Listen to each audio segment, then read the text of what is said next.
বিয়ের আগে তোরে কিন্তু আমি 3বার স্বপ্নে দেখছিলাম। বড্ড খুশি হয়ে গেলেন আয়েশা। এরপরে বললেন 3বার স্বপ্ন দেখার পরে তোমার ব্যাপারে মনের মধ্যে কেমন কেমন যেন ভালো লাগে।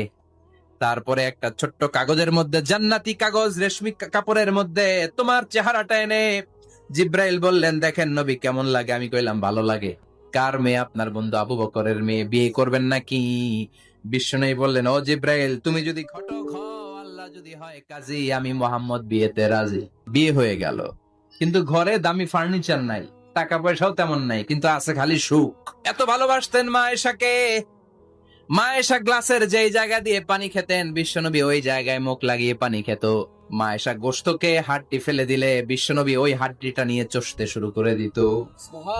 এক বালতি থেকে পানি নিয়ে দুইজনে গোসল করত।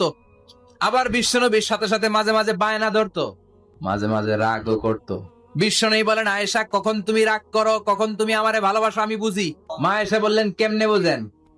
বিশ্বনবী বললেন, যখন তুমি রাগ করো তখন নামাজের পরে দোয়ার মধ্যে বলো, ও ইব্রাহিম আলাইহিসসালামের আল্লাহ, আপনি আমার উপর দয়া করেন। তার মানে তুমি রাগ করে আছো, আমার নাম নাও নাই। আর যখন আমার উপর খুশি থাকো, নামাজের পরে দোয়াতে বলো, মোহাম্মদ সাল্লাল্লাহু আলাইহি ওয়াসাল্লামের আল্লাহ, আপনি আমাদের উপর রহমত করে। তার মানে খুশির সময় তুমি আমার নাম নাও, রেগে গেলে অন্য নবী দেওয়ার দোয়া সাইরা দাও, রেগে গেলে আমার নামটা নাও না। মা এসে বলে, নবী গো, আমি তো শুধু নামটাই মুখ দিয়ে নেই না, কিন্তু কলিজা থেকে তো আপনারে বাদ দিতে পারি না। আয়েশা